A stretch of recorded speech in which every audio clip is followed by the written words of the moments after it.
The tasks are a great way to make sure things don't slip through the cracks. Anybody on the team can create a task. You can assign it to anybody else on the team. So I'm in the Smith Children team, which is our sample team, and by default, the system looks back a year, looks forward a month, and it will show you the tasks that are available during that time. So if you want to create a new task, you just click on New Task, give it a title. So this could be a task. Maybe you need a permission slip. Maybe you need the worker to get a permission slip from the birth parents for the child to do something. So watch a movie, play football, be in a sport, something like that. So click on it, add your whatever text that you want. When is this task going to start? So you can set a start date. And when does this need to be completed by? If there's an end date entered in here, so let's say that we look here in April, we need this by the 10th.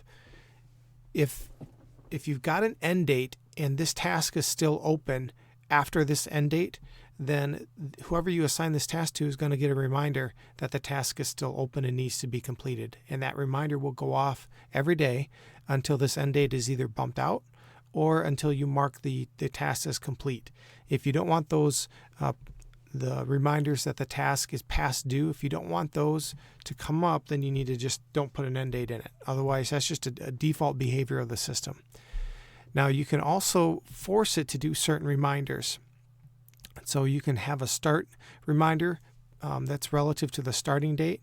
So you can say if it's a 0, you want a reminder on the day that it's going to start. If you want multiple reminders, then you can say I want you to also remind me maybe 2 days before it's supposed to start. And if I did this, it would remind me also 2 days after it was going to start. And if I throw an end date in here, so again, if we jump ahead to our 10th, we can say remind me 3 days before that it's due. And by default, you don't have to do a reminder after it's going to be due, because if you've got that end date in there, we're automatically going to take care of that. So this would send me a reminder 3 days before it's due, the day before it's due, and the day that it is due.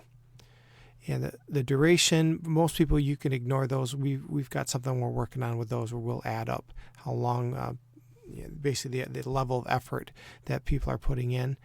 Task type, you can leave that blank.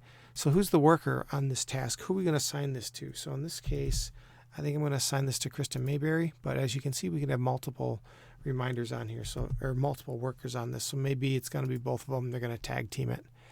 I can drop a file in here if I need to. If this task is related to a behavior, maybe it's something with this, then you track that. Emergencies, if this is checked, it's going to send a notice out to the entire team via text message. And this controls who has access to this particular task. Normally, when things get uploaded, the entire team gets a notification. Tasks are a little bit different. We only send the notification to the workers. Whoever the task worker is, whoever it's assigned to, they get the notification. But if the visibility here is set for the entire team, everybody on the team can see this task and can see the status of it and that sort of thing. So all you have to do at this point then is just save the task, the notifications go out, and the task is going to be visible on this task page.